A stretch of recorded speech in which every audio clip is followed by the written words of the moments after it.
हाय दोस्तों, बहुत बहुत स्वागत है आप सभी लोग राधे जीएस इनसाइड में।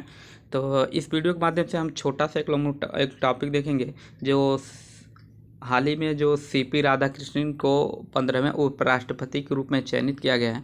तो आगामी जितने भी एग्जाम होंगे इनसे संबंधित कुछ न कुछ प्रश्न होंगे। खासतौर पे पीसीएस प्री के लिए यहाँ से डायरेक्ट या तो उपराष्ट्रपति से होगा, नहीं तो जो स्टैटिक जीके से जो उपराष्ट्रपति से प्रश्न होगा वहाँ से एक प्रश्न उपराष्ट्रपति से अवश्य होगा। क्योंकि क्या ना, जिस वर्ष भी कोई नया पद चयन होता है या कोई नया चयनित होता है उससे एक प्रश्न जरूर होता है। तो ज़्यादा देरी न करते हुए शुरू करते हैं। और अभी तक आप लोग चैनल को सब्सक्राइब नहीं किए हैं तो सब्सक्राइब कर लीजिए। देखिए, पहला इसमें कह रहा है कि एक मिनट, हाँ, देखिए पहला इसमें कह रहा है कि ये एक जहाँ जहाँ से इसमें प्रश्न बनने वाले होंगे हम लोग देख लेंगे। तो देखिए पहला है इसमें कि सीपी राधाकृष्णन भारत के कौन से क्रम के राष्ट्रपति हैं। तो ये 15वें क्रम के राष्ट्रपति हैं। एक प्रश्न तो यही बन सकता है। तो खैर आगे हम लोग देखते हैं। इसमें पहला कह रहा है कि भारतीय जनता पार्टी के नेतृत्व वाली राजग के उम्मीदवार, जिसे एनडीए भी कहते हैं, तो एनडीए के उम्मीदवार चंद्रपूरम पुन्नस्वामी राधाकृष्णन, इनका पूरा नाम क्या है? चंद्रपूरम पुन्नस्वामी राधाकृष्णन, देश के 15वें राष्ट्रपति। ठीक है, एक तो इसका पूरा नाम पूछ सकता है, एक या कौन से क्रम के राष्ट्रपति ये भी है। और उन्हें संयुक्त विपक्ष के उम्मीदवार, देखिए यहाँ से एक प्रश्न यही सब ये भी प्रश्न पूछ सकता है कि जो सीपी राधाकृष्णन भारत के उपराष्ट्रपति बने हैं इनके विपक्ष में कौन थे। तो ये विपक्ष में थे बी सुदर्शन रेड्डी, और इनको 152 वोटों के ये इनके जो वोट के हारने का डिफरेंस था 152 वोट था। ठीक है,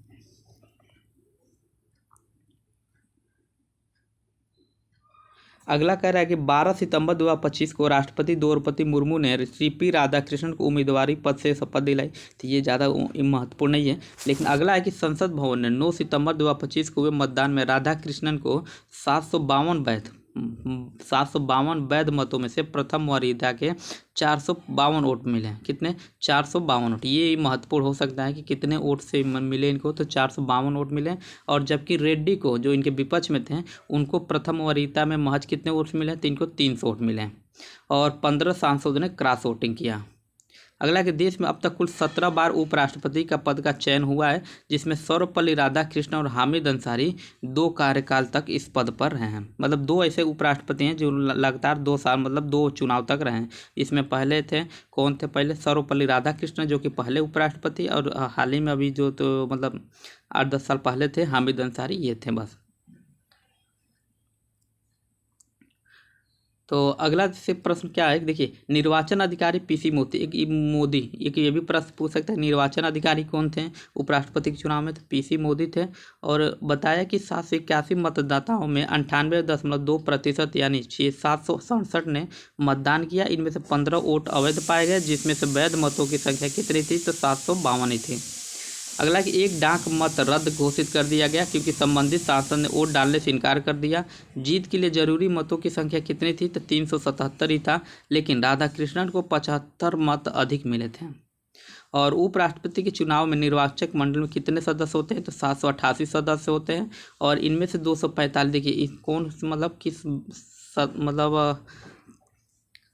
किस सभा से कितने लोग होते हैं? तो 245 राज्यसभा से, 543 लोकसभा से होते हैं। और राज्यसभा के 15 मनोनीत सदस्य भी होते हैं। हालांकि आप लोग सभी लोग पता हो कि जो उपराष्ट्रपति के चुनाव होता है उसमें राष्ट्रपति के द्वारा जो राज्यसभा में मनोनीत सदस्य होते हैं 12, ये भी लोग चुनाव अपना वोट देते हैं, लेकिन ये राष्ट्रपति के चुनाव में अपना मत नहीं देते हैं। और अगला कि यह अभी संख्या 781 है, क्योंकि राज्यसभा में 6, लोकसभा में 1 सीट रिक्त है। पिछले महीने उपराष्ट्रपति पद से जगदीप धनखड़ के त्यागपत्र के बाद यह चुनाव कराए गए थे। आप लोग सभी लोग पता है कि जगदीप धनखड़ को दिनों पहले त्यागपत्र दे दिए थे। अगला थोड़ा इनके बैकग्राउंड के बारे में दिया है कि राधाकृष्णन ने 1978 में तूतीकोरिन के बीओसी कॉलेज मदुरै यूनिवर्सिटी से बीबीए की डिग्री ली और राजनीति विज्ञान में उच्च शिक्षा हासिल किया और सामंतवाद का पतन विषय पर पीएचडी किया। अगला कि तमिलनाडु के तिरुपुरम में जन्मे राधाकृष्णन ने 17 वर्ष की उम्र में ही 1974 में ये आरएसएस से जुड़े थे, और 1998 में वह पहली बार कोयम्बटूर में भाजपा के लोकसभा सदस्य चुने गए।